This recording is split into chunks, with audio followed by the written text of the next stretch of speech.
It was the first night of their marriage. The bride, Aisha, sat waiting in the beautifully decorated room, her heart filled with a mix of joy, nervousness, and hopeful dreams for the new life ahead.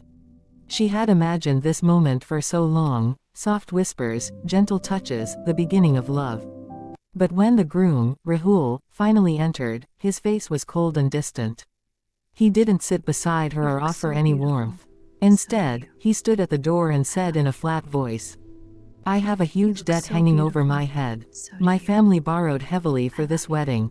Now you have to repay it, with your body." Aisha froze. The words hit her like a slap. She stared at him in disbelief, hoping it was a cruel joke. But his eyes were serious, greedy, entitled, and without a shred of remorse.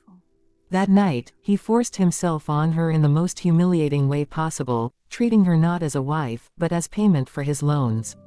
He shattered her trust, her dignity, and her dreams in a single night. Aisha broke inside, but she stayed silent. She shed no tears in front of him. She simply endured. The next night, Rahul came again, expecting the same. But this time, Aisha had made her plan in quiet fury. She called his younger sister, his Nand, into the room secretly. With calm hands, she dressed the girl in her own bridal lehenga, jewelry, and veil. The sister, innocent and unaware of the full truth, thought it was some playful ritual or game. Aisha then hid herself in the shadows of the room, covering her face. When Rahul entered, drunk on arrogance and anticipation, he saw the bride sitting on the bed in dim light. Without a second glance, he approached and began the same brutal act he had committed the previous night. But as the truth dawned, when the veil slipped and he realized it was his own sister, he screamed in horror. The shock was unbearable. The guilt, the shame, the sudden realization of what he had done crushed him completely. His heart gave out in that moment of unbearable realization. He collapsed and died right there.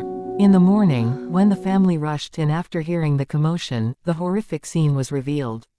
Rahul was gone forever. Aisha stepped out from the corner, looked at herself in the mirror, her face calm, her eyes steady, and whispered with a faint, bitter smile, "I was someone's daughter too. You would have felt it only if it had happened to your own son." She walked away, head held high, leaving behind a family shattered by the consequences of one man's cruelty.